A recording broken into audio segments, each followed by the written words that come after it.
You dab me a hello. You dab me a hello.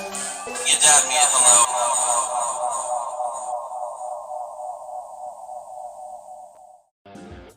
Welcome. You dab me a hello. I am RJ5. We have. Uh-oh. RJ, you're like phasing in and out. Am I? Are we on a bad acid trip? I don't think so.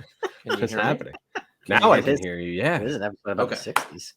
That's weird. true. That's That true. was We've weird. all prepared. But hey, we're here. It is the top songs of the 60s. I'm super excited.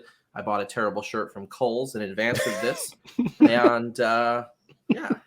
You guys ever like looked at something when you're like going about and they're like, that's a super nice shirt. And then I put it on. And the first thing my wife says to me, she's like, this is Freddie Krueger vibes.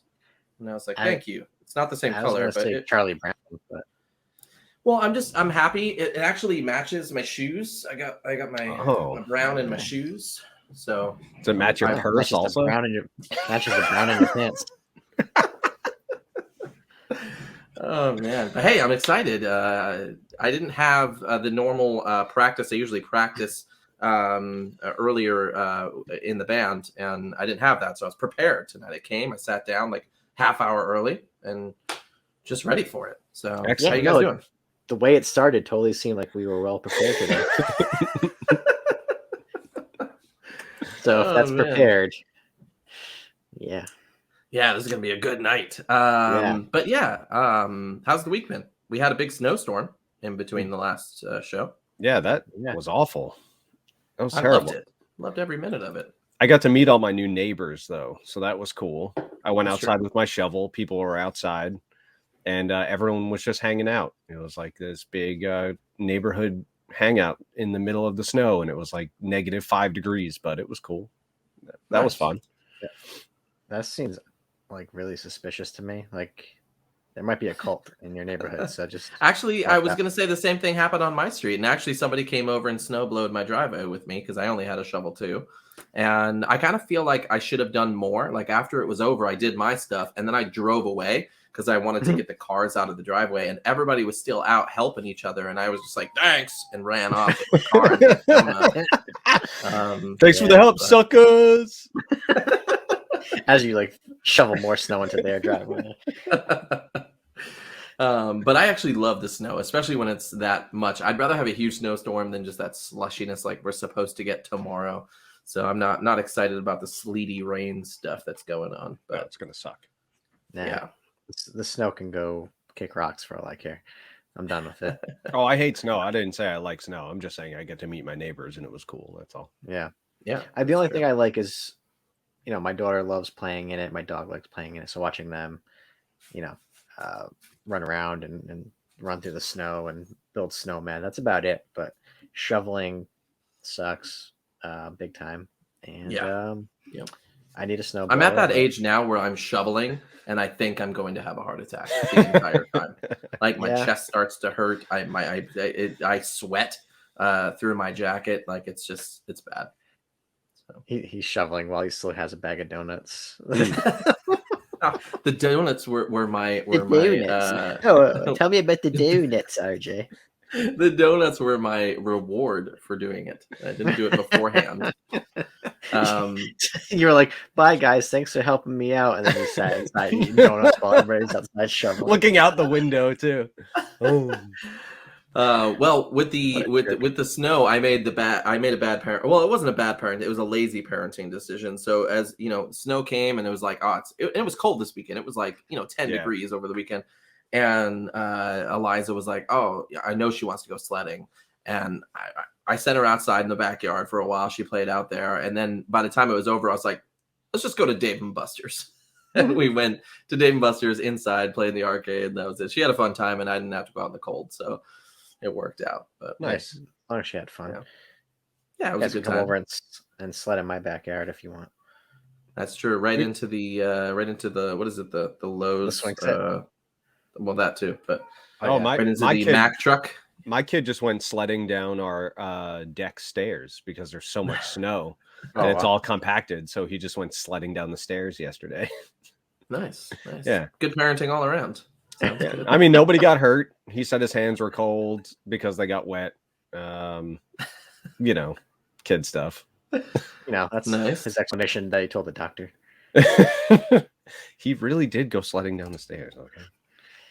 Well, hey, we're here. We're talking about the greatest songs of the 60s. So as I said in our preview of tonight's episode, it is three people who did not live through that decade here to tell you the best of that decade. Right. So if you did live through that decade and you're listening to us tonight, please let us know if we're on the right path or not, or if we're completely crazy. I did grow up listening to 60s music. My parents were super into 80s, 70s, 60s, and 50s as I was growing up, obviously, because that's just the only time that had passed to that point. But we were, 2000s. yeah. 1949. But I just remember my mom had all the 45s, all the records of, a bunch of the people on this list. I remember more like 70s, 80s, Partridge Family, Motown stuff. But there is some Motown on here too. So I'm pretty excited. But yeah, I think we can get right into it. But anything? Oh, actually, Andy, can you tell the audience a little bit about what in the world it is that we do here on the podcast? Because I think over the past couple of weeks, we've gotten some new viewers. Yeah, so if you're tuning in for the first time or second time, you're like, I don't really understand what they do. So the three of us get together prior. We get our list. We all have to agree that something belongs on the list, which is not an easy task to do. We take our top 16 that we're doing today, and RJ literally throws it into a randomized bracket. And what we're going to do is two songs are going to go up against each other. And between the three of us, we're going to vote on which is the better song, and we'll move on to the next round, and so on and so forth until we have a final and a winner. So if you think of, if you're a college basketball fan, this is very much like March Madness and the brackets. So that's the way we do things. So if you're wondering why, oh man, these two are like my favorite songs and they're going against each other in the first round, we didn't choose it that way. It's just Randy Miser put it in the bracket. Yeah. That's a throwback. So, our first 11 episodes, I think it was, were without Mike. And I think Mike finally made his appearance in the 11th episode. I think it was maybe Top Radio Rock 2000s. That sound familiar? Sounds about right. Before then, before we had a third person, we would literally randomize the third tiebreaker if Andy and I couldn't decide together. So, here we are, guys. This is it. It's everything from Daydream Believer all the way down to California Dreamin'. Oh, didn't do that on purpose. Hey. Oh, hey. Yeah. We're bookending daydreams. But this is it. So let's start right off. We've got Daydream Believer by the Monkees, right? And I Want to Hold Your Hand. Oh, sorry. I'm thinking of the wrong thing. I Want to Hold Your Hand. So what do you guys think? Daydream Believer versus I Want to Hold Your Hand. Beatles versus the Monkees. So it's like whatever. That's why I named myself the Andes today, because I feel like every single band was just the insert animal or object, and that's what your name was. Like I could be the Phones. That's gonna be the new generation. I'm going with the Beatles. I Want to Hold Your Hand. Yeah, I think I'm gonna have to go with the Beatles myself. Not that I'm not a Monkees fan, but it's the Beatles. It's hard to compete with the Beatles. Yeah, they're both super catchy. I Want to Hold Your Hand, definitely more classic for me. Daydream Believer is good, but I Want to Hold Your Hand. Great song. Great band, obviously. Yeah. Anything to say about Daydream Believer? It's one of those songs that I've literally listened to this list for the past week. Mm-hmm. And I started skipping this song. It got to the point where I was like, I don't know if I can listen to this every single time. Like, it's cool to listen to once in a while. Was super into the Monkees TV show as a kid, all the reruns. When I would stay home sick, I'd watch that. Even if I wasn't sick, hell, the Monkees were on. They were super funny. So that's kind of my take on the song.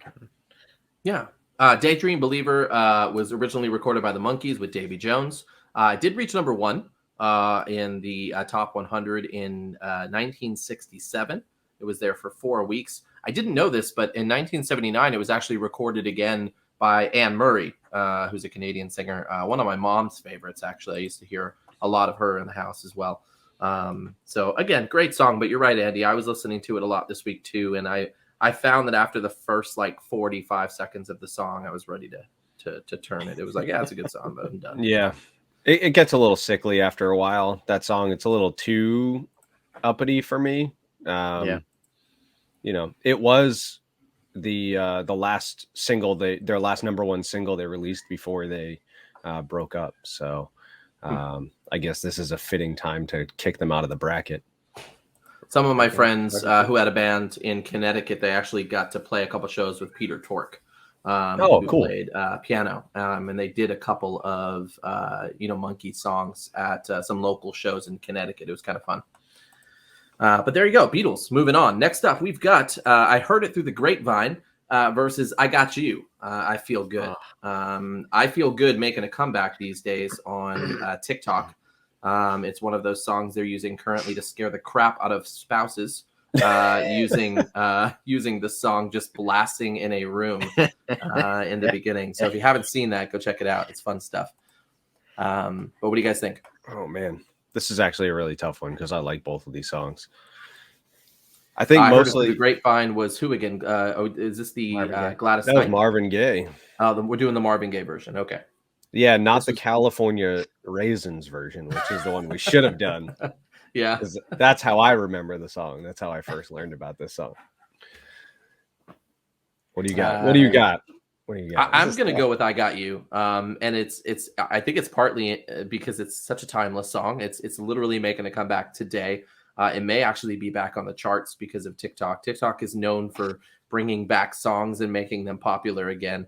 And this is just one that's I'm still singing right now, and I'm thinking of all of the scare tactics of that song. So I'm gonna go with I Got You. Mike, I'm going to make this difficult for you and go with I Heard It Through the Grapevine. I know this has been done by multiple people, but Marvin Gaye's voice is just unworldly and really shows it off in the song. Yeah. I know Smokey Robinson and the Miracles were the first ones to record I Heard It Through the Grapevine, but I would agree with you that Marvin Gaye version is better. But I don't think it's as good as James Brown. So I'm going to have to go with I Feel Good.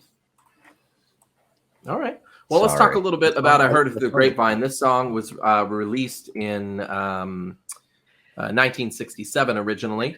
Marvin Gaye's version was the third version to be released here.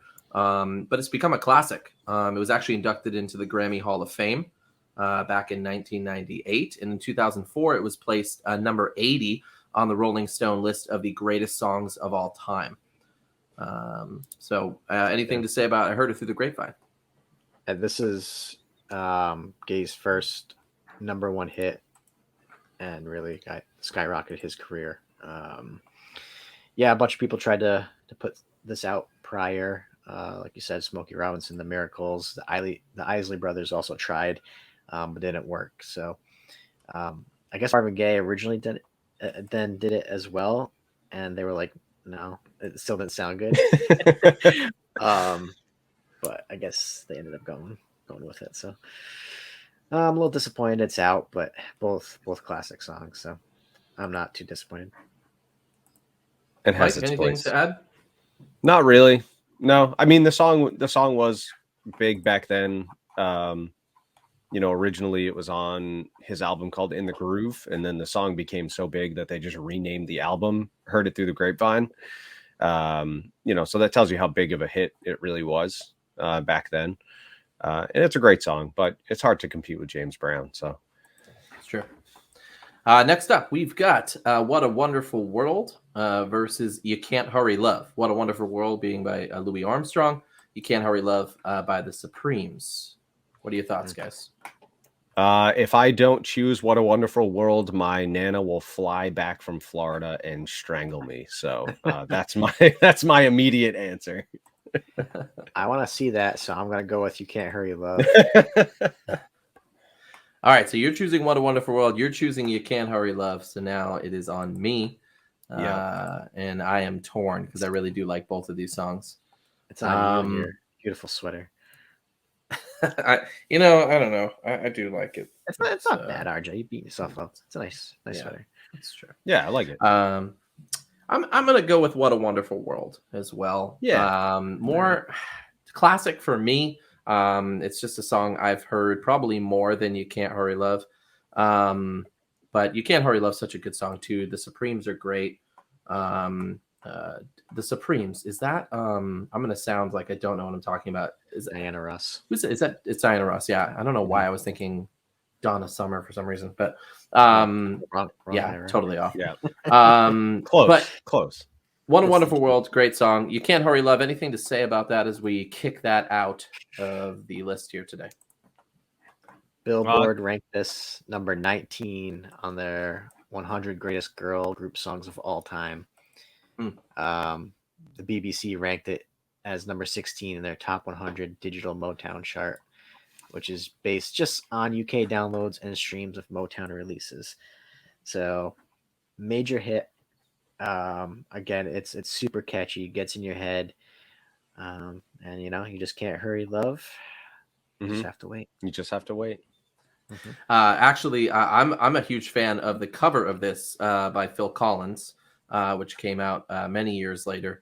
I remember hearing that. It was in 1982. I'm looking that up now. But that was great. I used to love Phil Collins, love Genesis, love everything he's a part of. And so hearing that song again in a different light was pretty good. But I don't know if it beats the original. The original is really, really good. I'm kind of sad to see it go, but What a Wonderful World is classic. Yeah. Timeless. All right, guys. Moving on. Timeless.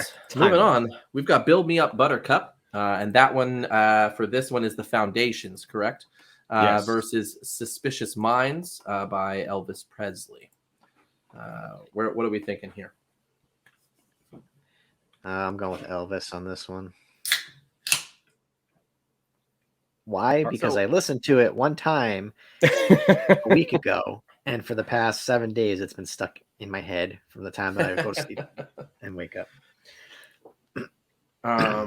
Man, Elvis Presley, I never jumped on the Elvis Presley train. And I know that's going to hurt a lot of our fans. But I ended up listening to a number of his songs through covers from other people. And then I went back and heard, Elvis Presley's versions. And I'm starting to get, the deal here. So I'm going to go with Suspicious Minds as well. Build Me Up Buttercup is a great song. But for me, Build Me Up Buttercup kind of gets on my nerves after a little while. Suspicious Minds, really good. Not only really good singing, but the music in it is very, very good as well. I appreciate it a lot. So Suspicious Minds.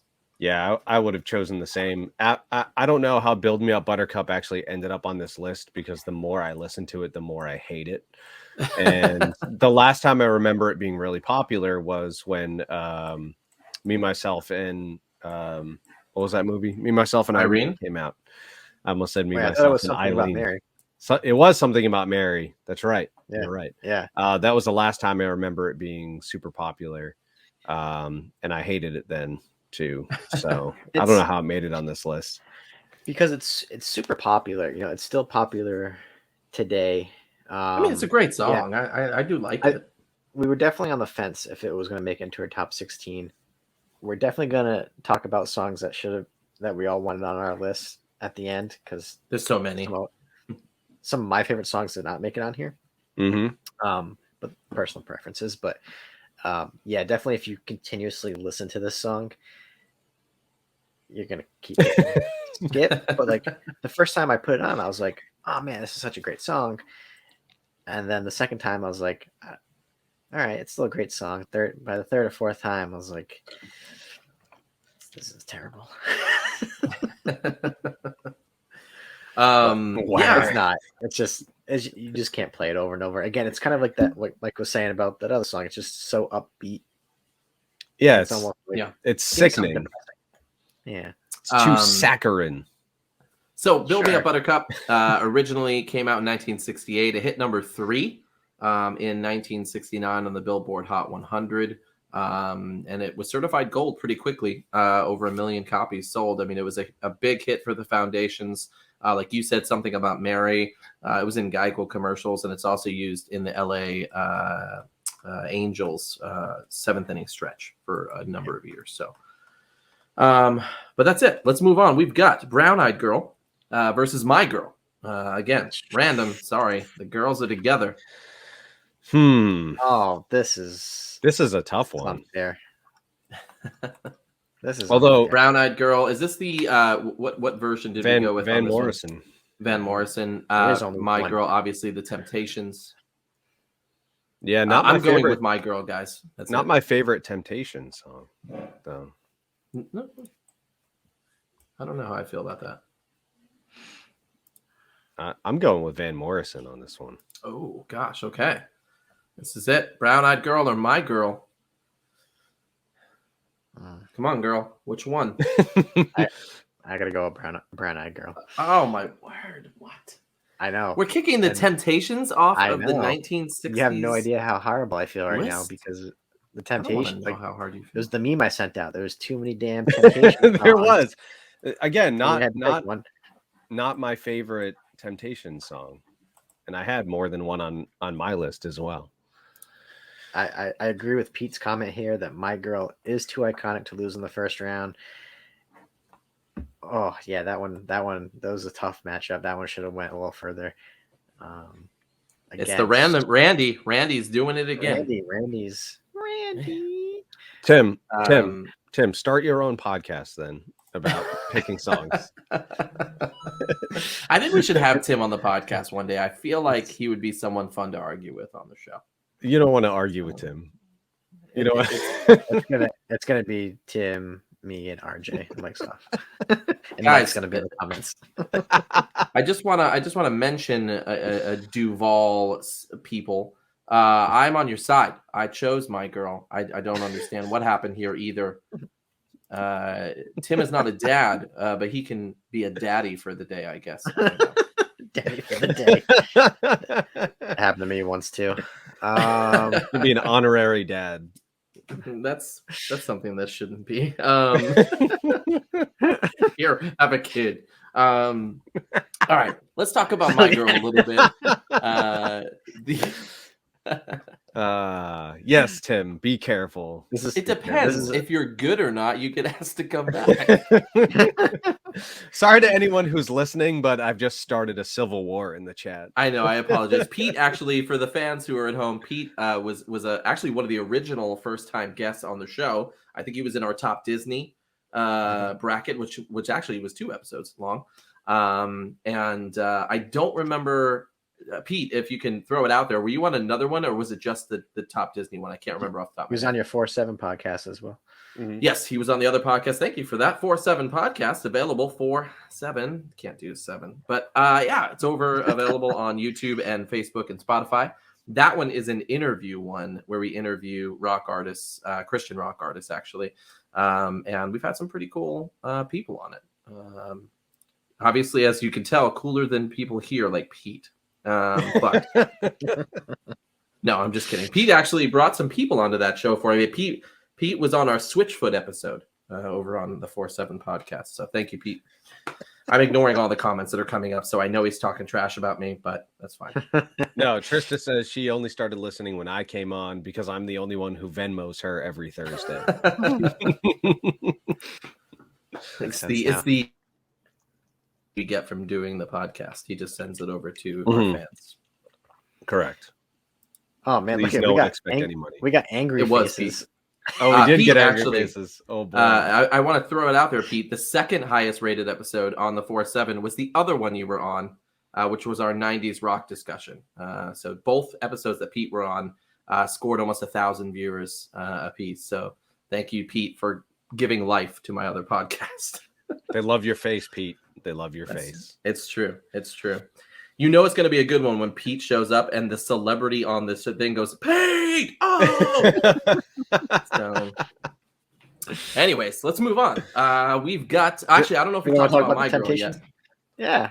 I mean, it's Temptations. Like, man, there's so many songs. The first of 4 number 1 hits.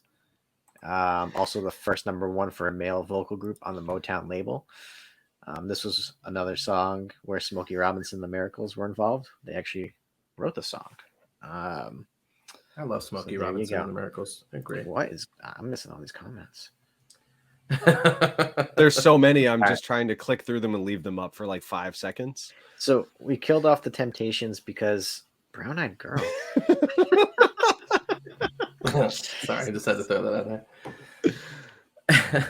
Yes, we've essentially alienated half of our podcast here, which happens quite often. But thank you for being so vocal about your hatred for us in this episode. Thank you. Yes, always appreciate it. Yes, we need one of those text to speech things on here, so when we click on the comment, it just reads it in that weird voice, like, "I'm excited for nieces and nephews. Bring it." No, it'd be nephews. Yeah, that TikTok voice needs to be on our podcast.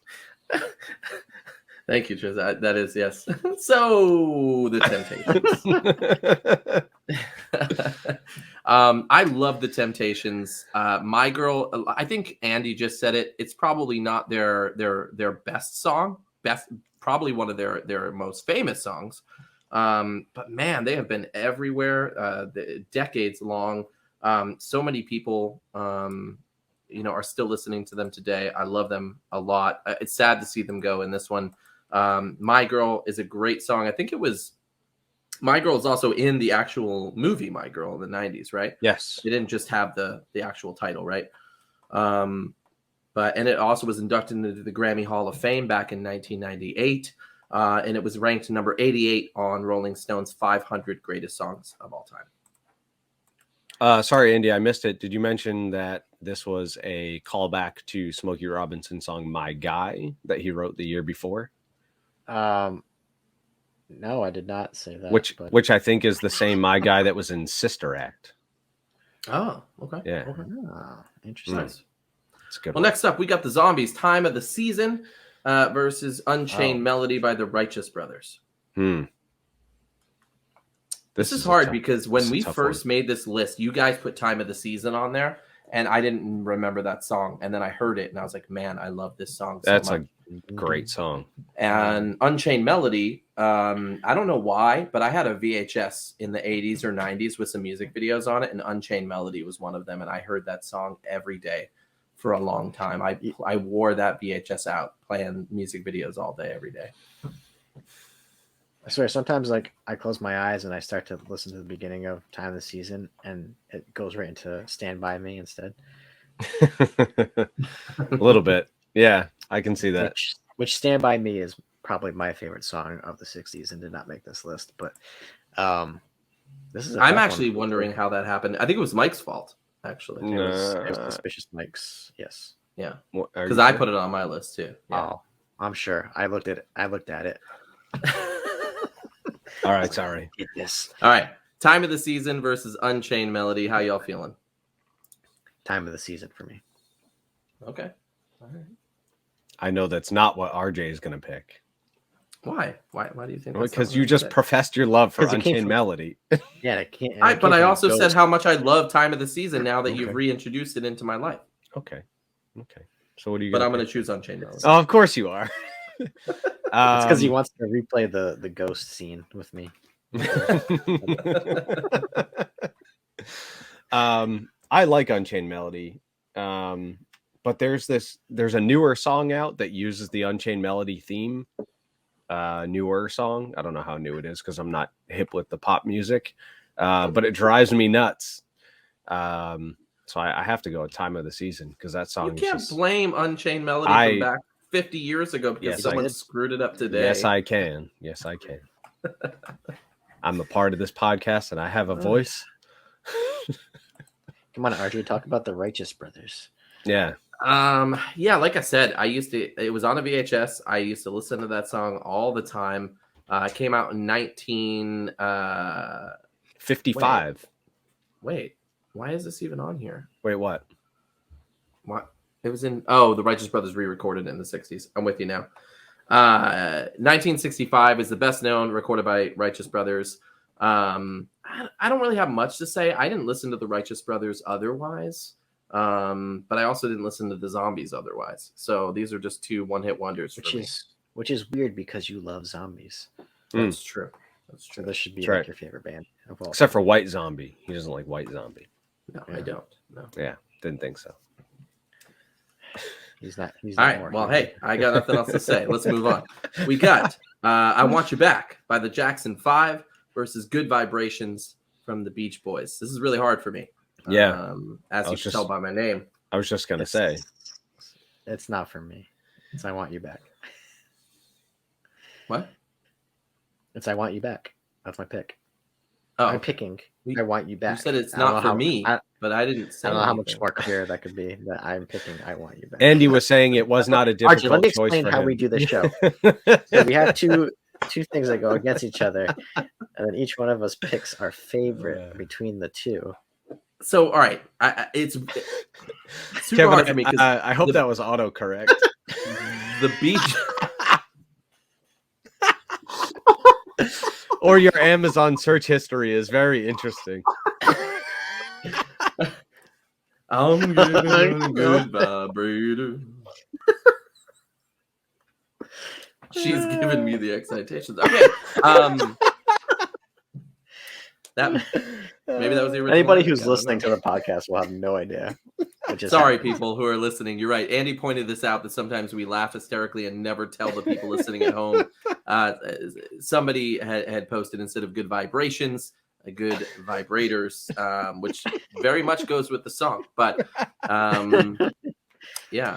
So good vibrations. I think Pete said it earlier. So many layers to that song. I love the Beach Boys harmony. It really a lot. It's in my opinion, a lot of the pop punk emo bands from 2000s and on really learned a ton from the Beach Boys and their multi-layered harmonies and music. And so that big part of my life was the Beach Boys. But Michael Jackson 5, man, like I Want You Back. Not one of my all-time favorite songs that includes Michael Jackson, but man, you have to give it to him. This is a great song. My kids love this song now. 60 years later almost. That's sad to say. So I'm going to go with I Want You Back on this one. Yeah, I would have done the same. Oh man, everybody who it's gonna be some angry people. Trista, let us know what happens when you type that in Amazon. So yeah, let's talk about the Beach Boys for a little bit here. I honestly, personally, I think we could do a Beach Boys episode. They have so many number one hits, so many hits altogether. Good Vibrations being a really, really good one. This one came out all the way back in 1966, and it was voted number one in Mojo's Top 100 Records of All Time. Number 6 on Rolling Stone's 500 Greatest Songs of All Time. I think Pete said it again earlier. Man, the layers, the harmonies, everything in it, so good. I love the Beach Boys. Anything else to add? So there's a quote here from Brian Wilson, and I'm gonna tell you ahead of time. Replace every time I say vibrations with what kept on our screen. All right. So my mother used to tell me about vibrations. I didn't really understand too much of what she meant when I was a boy. It scared me. The word vibrations. To think that invisible feelings existed. She also told me about dogs that would bark at some people but wouldn't bark at others. And so it came to pass that we talked about good vibrations. Oh, just those first couple of sentences, I'm like in my head laughing hysterically. Yeah, the song was super expensive to make too. $50,000 to make this song. And 2 months. In the 60s. Yeah. Gosh. 50 grand. I don't even want to imagine that inflation. I'm gonna look that up. Hold on. $50,000 to 2022 inflation. Let's see, $789,625. Hot damn! That's a lot of money. Just for us to kick it out of the first round. Yep. Hope your money was well spent, Brian Wilson. I mean, they made way more than that off of it, so. Oh, I'm sure. They don't care about us. They don't care about us. Yeah. There's definitely some acid trip vibes going on in this song for sure. What I'm told. I don't know. What I All right. read. Well, hey, moving on. We've got Dancing in the You know when Street. RJ's not paying attention to anything we say. When he No, just I cuts you off heard you. completely and I just heard goes, you. Anyway, I just didn't have anything more to add to it. no, maybe I did. And It's okay. you wanted to add to yourself. Yeah. Wouldn't you just keep talking? Yeah. So Dancing in the Street is this did we go with the Vandellas version Yes. for Dancing in the Street? Okay. Yes. So we got Dancing in the Street, and then we have California Dreamin' by Anyways, I'm the going with Mamas. California Dreamin' because that's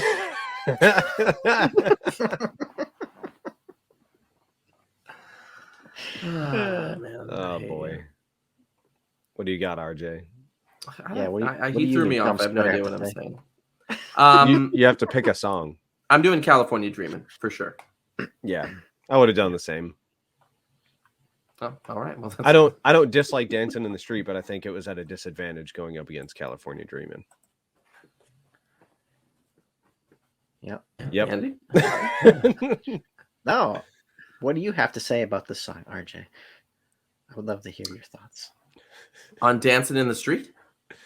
Dancing in the I don't have much to say at all. I mean, it's a good song. Here's how we do the podcast. So when we pick a song out of the two, we then talk about the loser of. Yes, but I the chose two. mine and he chose and you didn't.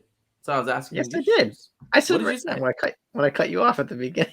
I said Oh, California. I thought you were just being mean to me. Okay, so No, sorry. you can do that Dancing in anytime. the Street, famously covered by the Mamas and the Papas as well. So technically they won twice. But and written by it's- Marvin Gaye. Yeah, it's a great song. But California Dreamin', like Mike said, it wasn't going to win. I think everyone needs to do themselves a favor after this podcast is over, or I can put it in the comments.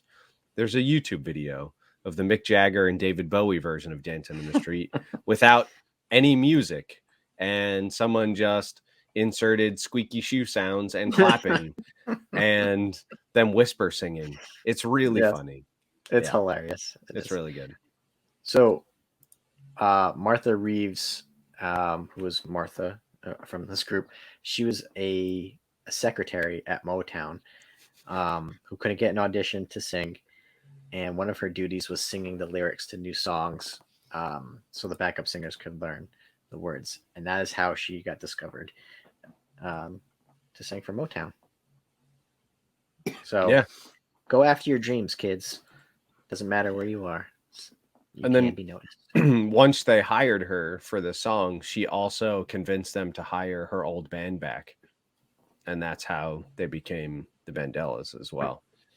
So it's kind of cool. So like if someone comes to me and says, Andy, we want to put your podcast on there, call your old bandmates, and I'm just going to call Mike.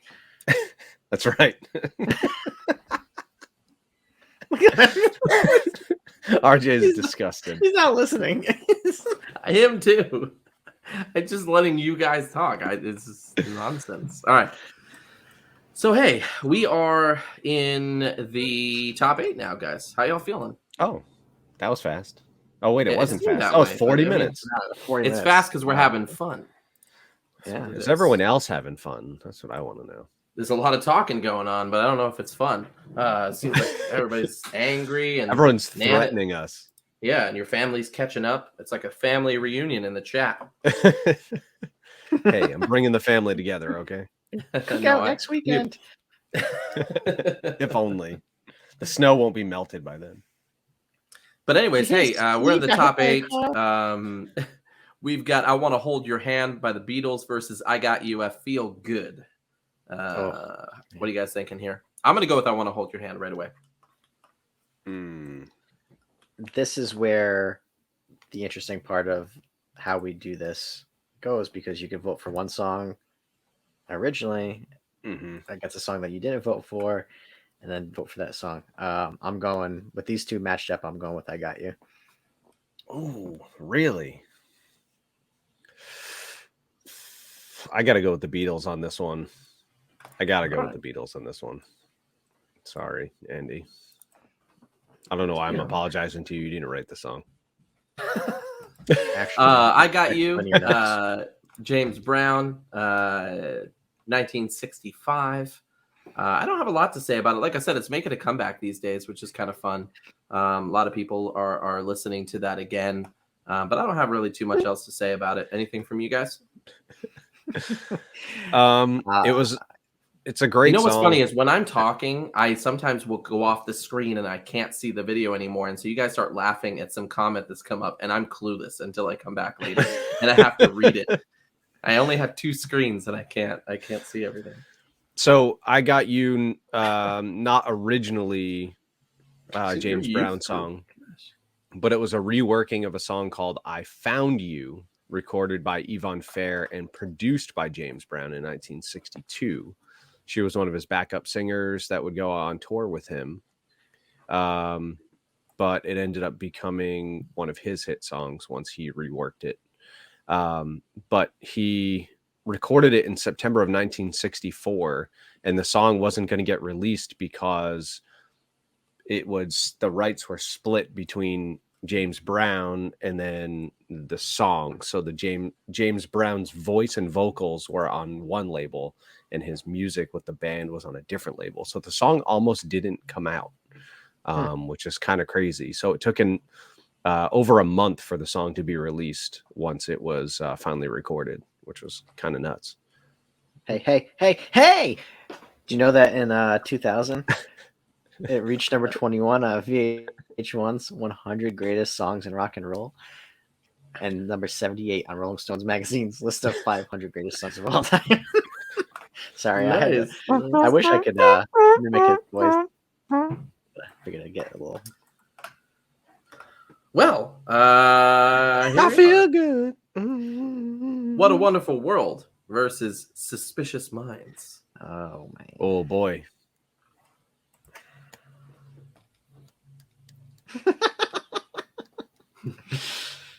RJ strategically taking a drink so he doesn't have to choose first. I'm going to go with What a Wonderful World on this one. I do appreciate Suspicious Minds a lot, but yeah, What a Wonderful World. Yeah, I agree with you. Ooh. All right. Suspicious Minds is a really good song. What were you going to say, Andy?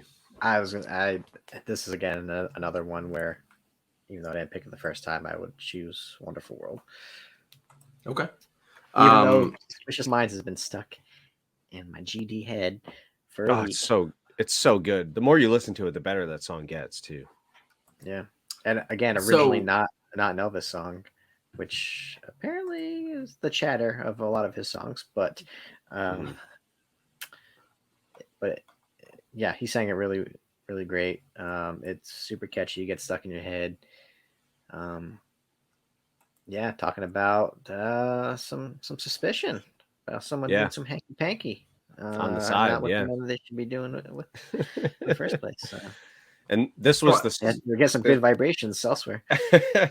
And this was the first number one hit Elvis had in years.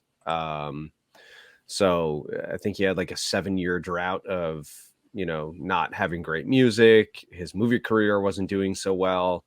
So when he ended up with this song, it ended up being the number one hit in 1969. And then he ended up doing a tour in 1970, his first tour since 1961. So it kind of brought his career back. And he recorded this song at 4:00 in the morning. Took him 3 hours to record it, which is kind of crazy also. Nice. I mentioned earlier that I came across Suspicious Minds a little later. I wasn't a huge Elvis fan, but I actually heard another one of Elvis's songs, The Wonder of You. And I actually heard a cover of it that is still to this day one of the most amazing covers I've ever heard. It's actually by the Villagers. So if you want to look up a really awesome Elvis song covered by the Villagers, it was on Big Little Lies, which was an HBO show. And Adam Scott actually fake sings the song on the show, the Villagers version, and super good. So if you like The Wonder of You by Elvis, go check out The Villagers. You will not regret it. But Suspicious Minds by Elvis is off of our list. Anything else to add for Elvis? Nope. All right, moving on. We've got Brown Eyed Girl versus Time of the Season. Brown Eyed Girl, all the way for this one. Yep, I agree. Sorry, zombies. I don't know what I would have chosen here. I assume I'll go with Brown Eyed Girl as well. I do like both of the songs, but Do you know what I'm the not hating zombies? If they knew about this, they'd probably say brains. Bad podcast.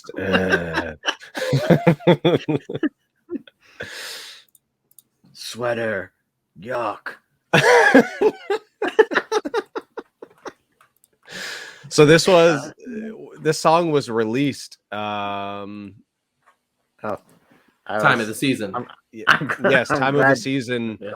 I'm glad there's an ending to that. was released, and then the band broke up, and then all of a sudden the song got big the following year when it broke into the top 100, and then they got back together.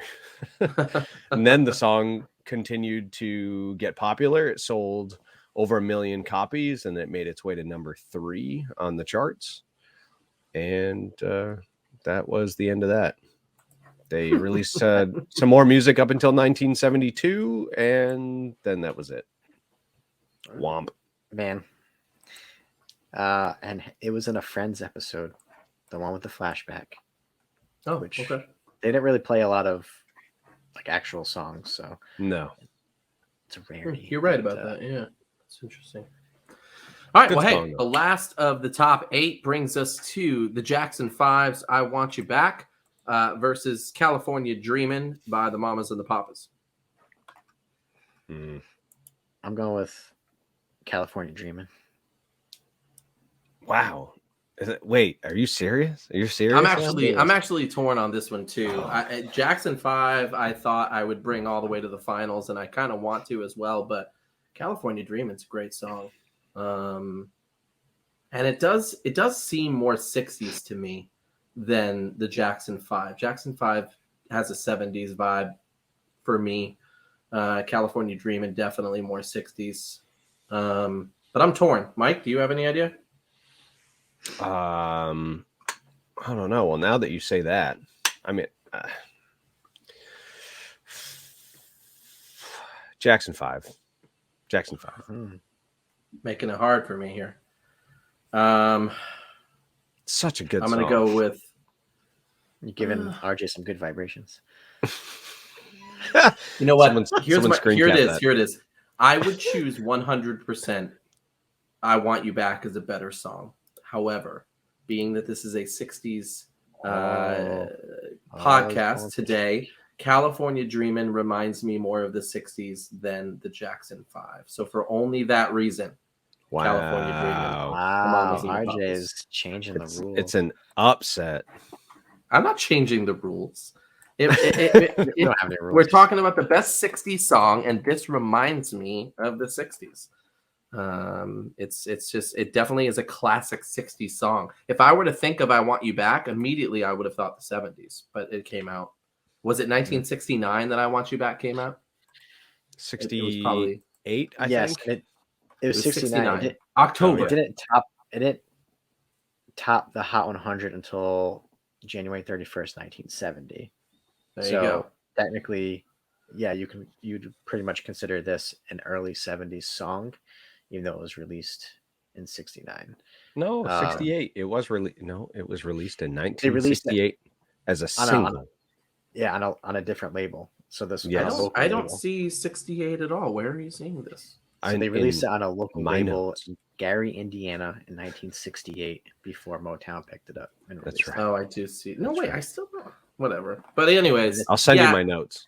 it. This launched their career, obviously. You can't. You It must def- be using my notebook. And then after this, no one ever heard of them again. And it was really sad. Yeah. Yeah. Whatever happened to those Jacksons? I don't. They're doing their thing. I heard. I heard that Joe guy was a great dad.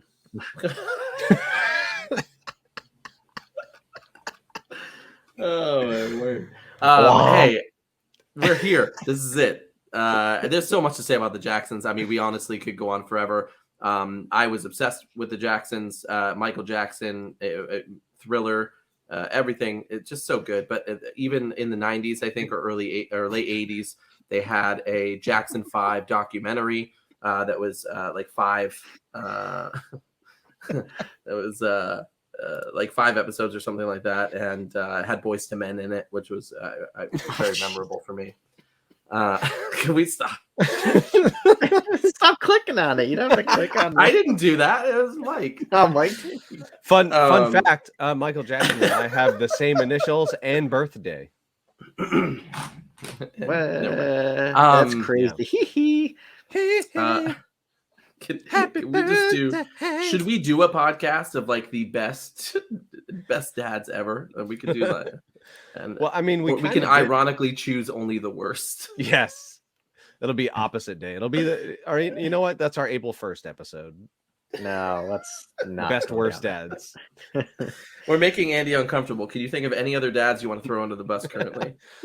I mean, Michael Jackson hung his kid over a balcony that one time. So that's true, but he turned out okay. Doing?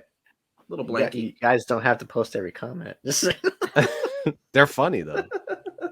I'm not doing it. I might. But hey, we are in the top 4. Let's just take a look really quickly. We have "I Want to Hold Your Hand," "What a Wonderful World," "Brown Eyed Girl," and "California Dreamin'." How does everybody feel about our top 4? I'm sorry, I'm so very eclectic. Yeah, but I think it's a great list to have there in the top 4. How does everyone feel at home about our top 4? There are people chanting dad jokes in the chat. Well, I mean, I think we're ready for them. The logo has changed, which means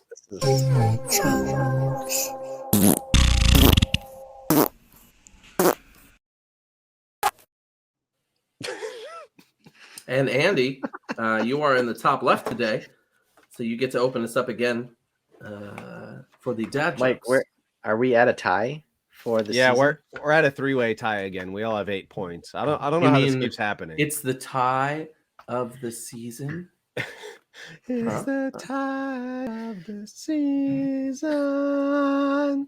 So for those of you who don't know what the hell we're doing and just heard a bunch of fart noises, we each tell a dad joke against each other, and the person who doesn't tell the joke votes on which one is the funnier one. Yep. And if you are watching on video, Pete has pointed out the horrible face I'm making in that logo. That was all Mike. He chose the worst captions for our 3 faces and made a logo. I think you should talk about your face now. Yeah. No. Yeah. Now. Oh, well, I can't help that. And after this, my son wrote us a bonus joke. I won't use it in the bonus kid joke. Bonus kid dad joke. That's right. All right. Well, hey, Andy, let's start it off. Oh, I have to remember that your kid's watching. I don't know what he's doing. So a man is buying a banana, an apple, and 2 eggs. And the female cashier says, "You must be single." The man answers, "Wow, how'd you know that?" She said, "Because you're ugly."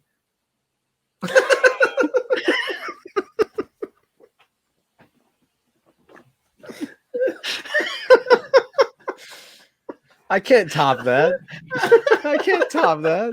Oh God, it's so good. I legit so good. I forgot I had that one.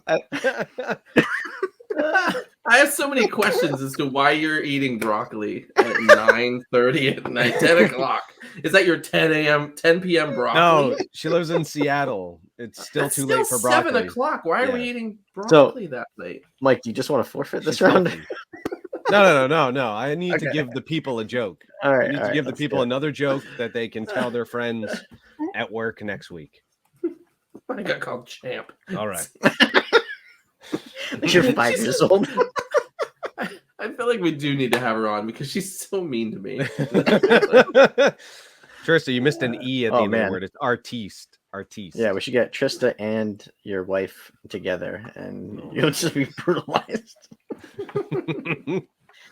All right, Mike. Here What do we you go. got for Here we that? I asked my friend to help me with a math problem. He said, "Don't worry, this is a piece of cake." I said, "No, this is a math problem." That would have been good, but because it was up against Andy's, I know. I'm going to choose Andy on this one. Gosh. I had Tina help me out earlier, and I said that joke, and I couldn't get through it. I just like It's so good.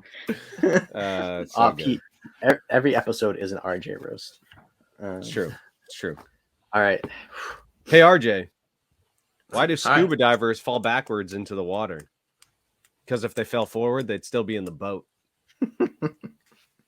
That's a good one. I know. All right.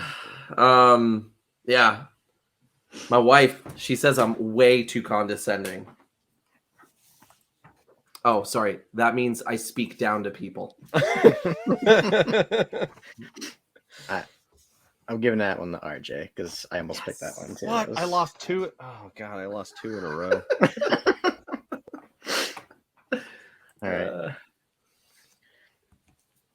All right, Daddy Long Legs, you going up first. Is it my turn? Yeah. Oh, I sorry. just called you Daddy Long Legs. Guys, I had a hen who could count her own eggs. She's a mathematician. Whatever. I hate it. Oh man, I hate it. Hey, my daughter painted her toenails black for winter formal tonight. I told her, I hope you don't run into anyone who's lactose intolerant.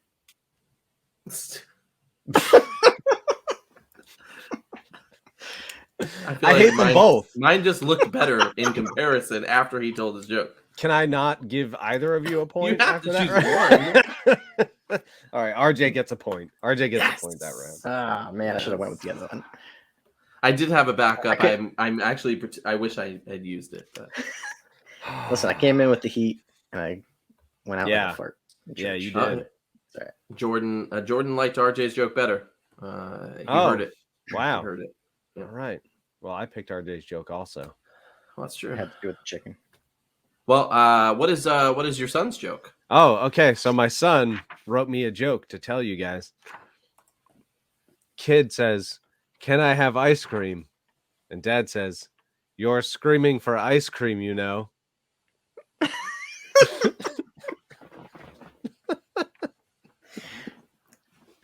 Well, I like the setup. He made it up. Made it up. Did you have to read it like that? Though?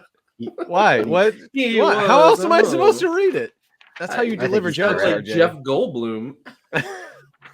Life finds a way. All right, Jordan gets the point.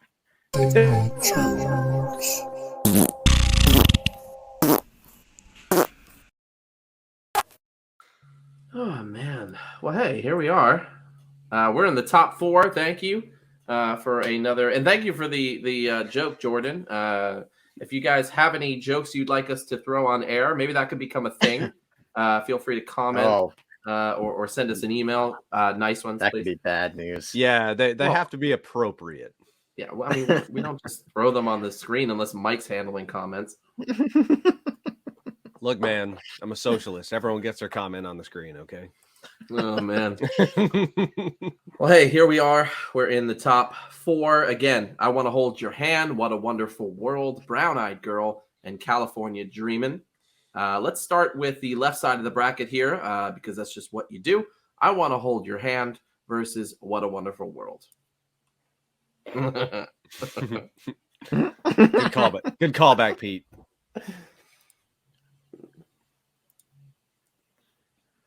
No one's gonna pick anything.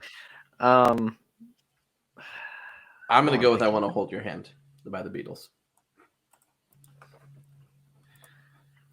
I'm gonna go with What a Wonderful World. Oh, all right. So this is on Mike now. Sorry, Nana, but I have to go with the Beatles. Oh, there it is. You're gonna see it live in person here. Oh, there it is. You can never watch another New Year's Eve ball drop ever again. All right. I want to hold your hand. hiding my Moving face into in the shame. finals, the Beatles in the finals. Let's talk about Louis Armstrong. What a Wonderful World. The dude is the most famous trumpet player ever. He doesn't even play the trumpet in the song. List? That's right. What? I said How that's big is the right. list of the...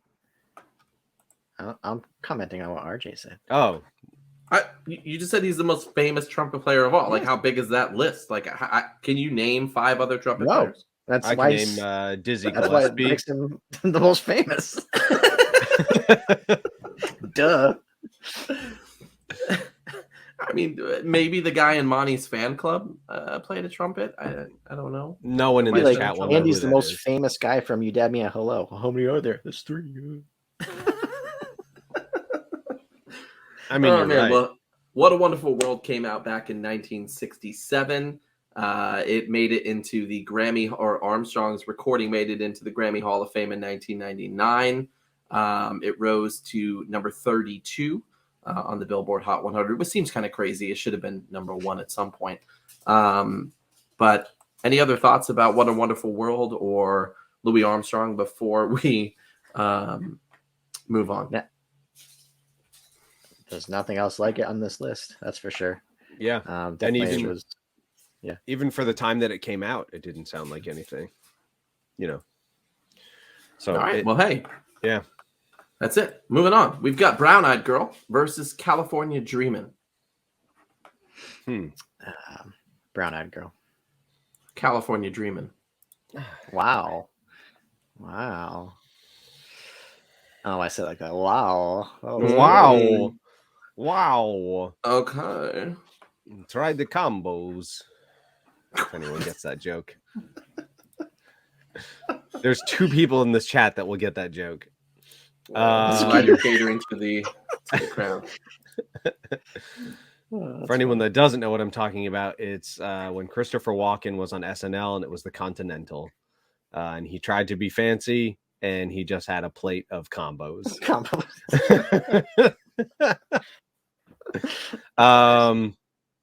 I got to go with Brown Eyed Girl on this one. Brown Eyed Girl, still listen to it today. It's still really good. Wait, I'm sorry. Who did you just vote for? Van Morrison's Brown Eyed Girl. Oh, we're kicking the mamas and the papas out right now? Yeah, sorry. Oh, now I get to talk about them. So, Mamas and the Papas, first off, I'm not going to get too deep into them because there's a lot of incest. But the Mamas and the Papas, great group. You just can't link something like that. Where did that come from? Is that a thing? I mean, is that factual? Yes, very much, actually, yes. The Mamas and the Papas had a lot of trouble with drugs and sex and alcohol and sandwiches. They ended up forming a new Mamas and the Papas, which included his daughter, Mackenzie Phillips. Mackenzie Phillips is the one who ended up going on Oprah back in 2000s to talk about her drug relationship with her dad and also sexual relationship with her dad. Mackenzie Phillips also was on Disney's So Weird, which was an amazing show in the late 90s on Disney, in which she sang a bunch of songs. One of those songs called The Rock, if you want to look it up, by Mackenzie Phillips. A great, great song in which she talks about Ireland, which is where her character is from, as The Rock, but in the same sense, talking about her father, who's also The Rock, in a very too real comparison to her real dad. But she talked on Oprah also about doing drugs with her father. Just a crazy, tumultuous time, and not just a 60s thing, just a messed up thing. So if you want to read just a ridiculous story, the Mamas and the Papas, Mackenzie Phillips, that whole deal. And there's an Oprah episode out there somewhere. But Mackenzie, wild. It is. It's crazy. And Mackenzie Phillips is awesome, by the way. She's also in, for people who are watching, you should remember this, One Day at a Time, which was an amazing show back in the 80s, maybe 70s. And there was a reboot of that on Netflix just a couple years ago. So she's still doing her thing. She's had some issues still over the last 10, 15 years, but still kind of staying in the acting world. So I'm sad to see the Mamas and the Papas go. Because Mackenzie Phillips, I've just been listening to her for so long. But there it is. Did all of that come out as truth? It is more of well, I mean, it's all Mackenzie Phillips done a ton of interviews about it. There's a whole Oprah episode from her point of view. Granted, I don't think there's ever been charges. Not like I more so did anybody like I didn't know that. Like that's crazy. I didn't know about the interview either, so I'm just like, I only the Mamas and the Papas I knew. But I knew Molly Phillips more. I'm calling her Molly now. That was her actor name. But Mackenzie Phillips was on So Weird, which was one of my favorite shows on Disney. If you remember that, she played the mother to the So Weird character, and they toured around America while the daughter solved supernatural things. Yeah, it was a cool show. I remember that. Yeah, and she actually sung on the show, and I used to have all of the songs from that show on a CD, and I actually sing one of the songs to my kids growing up by her. So I've always liked her. So when she was on Oprah, I ended up checking that episode out, and it's heartbreaking. Even without the whole stuff. I mean, she's just been in drugs for so long. It's just a sad story, but it's good to see that she's still going at it and trying to remain clean and such. So she was just on TV for the One Day at a Time remake on Netflix and such. But yeah, going into the final. Story. Sorry to throw that down. Yeah. Hey, the more you know. We're here in the finals.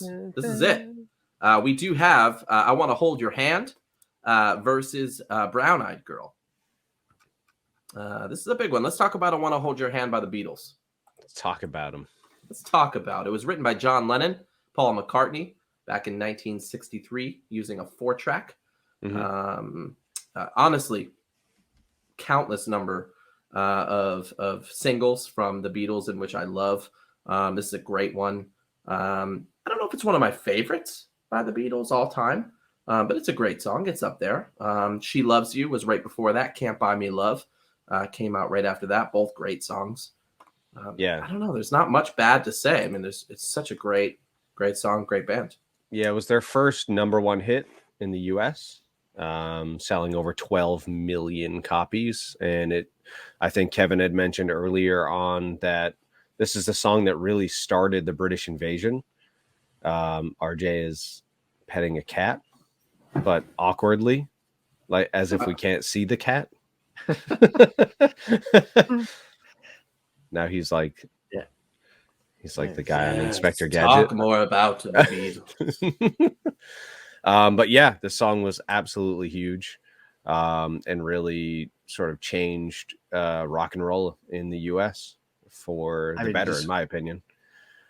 Yeah, I mean, just watch their appearance on the Ed Sullivan Show, and you don't hear crowds react like the way they did with the Beatles playing that song. Like the girls in the crowd, I'm sure people like fainted, like they were screaming so hard.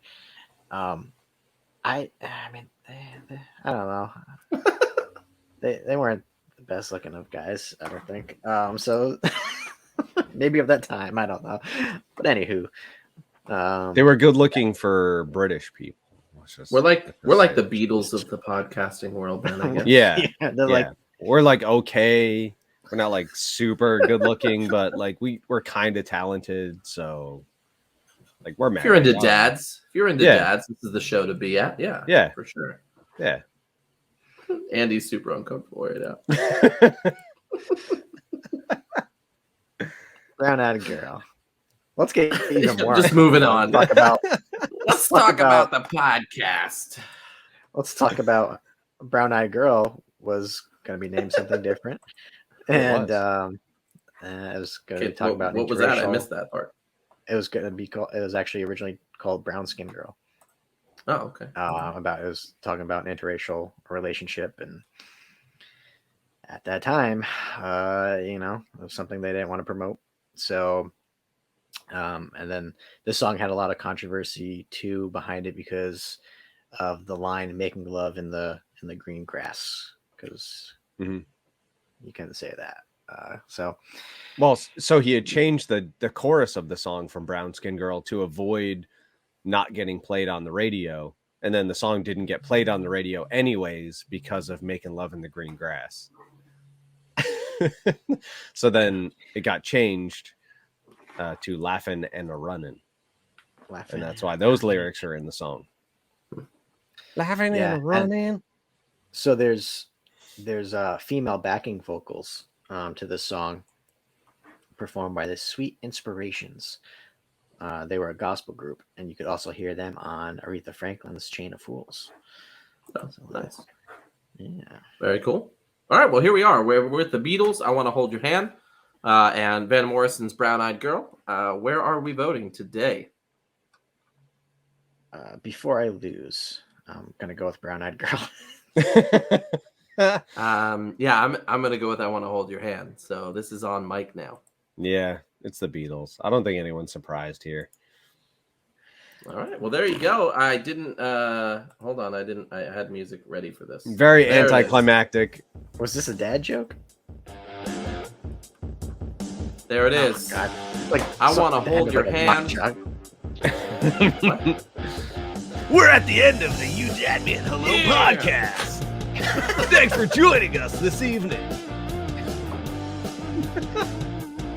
Tom Brady ended his 22-year career this week. And he didn't even thank New England. Mike, Andy, and RJ at 10 p.m. Well, there it is, guys. I Want to Hold Your Hand by the Beatles is our number one 60s song. If you have a problem with that, let us know in the comments. If you think we got it right, let us know in the comments. And let's talk a little bit, as we always do, about the songs that didn't make it but should have. Who wants to go first on that one? So you guys go ahead, because I forgot to pull up my list. Hold on. I know, me too. Stand By Me, like I said, is probably... Yeah, I don't know how that didn't make it. Yeah. I mean, there's a lot of CCR songs that were that should have been put on there, gosh, like yes. Rising. Your cat is going nuts right now. I know. I can barely hear because of the headphones, but I'm sure she is. I have two cats, so they're probably attacking each other. We almost put At Last by Etta James on there. That one just missed out. All on the Watchtower, Jimi Hendrix, which is another one of my favorites. Ain't No Mountain High Enough, another Marvin Gaye song that I loved. Mrs. Robinson didn't make the list, and I'm very grateful for that because that song tortured me for most of my life. Otis But the Redding, Sound of Silence is really good. Yeah. Otis Redding, Sit in the Dock of the Bay. I liked it so much I had it on my list twice. And still 8 Days a Week by the Beatles. I think I like 8 Days a Week better. So yeah, we didn't have any songs from the Who on here. My Generation, Who? I Can See for Miles. Yeah, the Who. That's what I said. The Who. We didn't have my favorite Temptation song, Get Ready, which is a fantastic song. That almost made it. It Yeah, actually was head to head with My Girl. We chose My Girl with popularity, I think, but White Rabbit, not on here as well. No Led Zeppelin. I'm not sure how Dazed and Confused didn't make it on this list. That's a pretty popular song. Good Vibrators was not on here either. Good Vibrators did not make the list. For me, I have a ton that didn't make it on here. Other Beatles songs, Hey Jude, Can't Buy Me Love, 8 Days a Week. But then another Elvis song, Can't Help Falling in Love. Drifters, This Magic Moment, Under the Boardwalk, Hooked on a Feeling by BJ Thomas. And then one of my favorites would have been I already forgot it. Hold on. Sorry. Frankie Valli and the Four Seasons with Sherry and Can't Take My Eyes Off You. Frankie Valli and the Four Seasons is one of my favorites of all time. They're so good. We had My Boyfriend's Back by the Angels on our list originally. We did end up kicking that off towards the end. The Beach Boys, Wouldn't It Be Nice? God Only Knows. I Get Around. And then Other Monkeys, I'm a Believer. Will You Love Me Tomorrow by the Shirelles, and The Lion Sleeps Tonight by the Tokens was another one I had, and then Happy Together by the Turtles. That's a good song too. Yeah. I definitely think this is one that we can definitely revisit maybe next season in our remixes. That's true. Yes. We have not solidified next season, but we're talking about doing some sort of remix in which we would revisit some topics that either just had so many that we could talk about still, like this one, the 60s for sure. I also think it could be a fun one to maybe even redo some of our past mistakes. Maybe, we look back and go, man, that should not have won. And so, we'll talk more about that. We're only about halfway through season 3, I think, at this point. But it's looking to go in that direction, I think. Guys, I don't think there's anything else to talk about with that. But next week, we are meeting next Thursday. What is it? Can I redo my bad dad joke? We do have next week top movie sequels of all time. That one is looking to be pretty good. We've got a list right now of 19. We've got to shove down to 16, which we'll be doing right after this. But just think the best movie sequels, sequels that are considered good. I'll throw one out there that's on our list right now. Something like let's see, Ghostbusters 2 is currently on the list. I'm not sure if it'll stay there, but it's on there right now. And then The Dark Knight is another one. So if you like some of the sequels to movies, be sure to check it out. Maybe come with your own. Throw it up on our Facebook or YouTube comments. Anything that you might be looking forward to for the best sequels of all time. Yeah, and sequels as in just anything after the first one. Yep. Yes. Just not the first movie. Yes, so it could be the 19th Halloween movie, That's right. or the 13th Friday the 13th. But Sleepaway Camp 4. But yeah, hey, that's it. I'm excited about it. We're going to meet next week for that next Thursday at 9. Also, this Friday, which is I think is tomorrow. Last week's episode will be up on YouTube and Facebook. YouTube and Spotify, anywhere else you get your podcasts. Sister Act 2. Actually, did we have that on our list? No, that's not on the list. I feel I'll add it to mine. I like it God. enough. It's a good one, man. Is that the one that was Sister Act 2 the one with Lauryn Hill, or was that Sister Act 1?